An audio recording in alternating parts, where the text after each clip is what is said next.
Hi guys, welcome back. In the last lesson, we learned optimization of meta description. Now, that is a very important lesson. Please go to the playlist if you didn't watch it and have a look at it.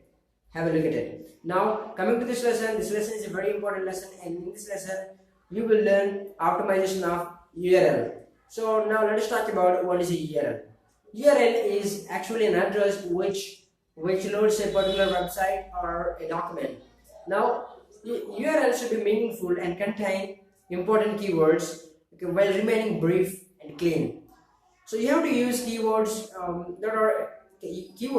that best represent the website. So at the very beginning of the URL.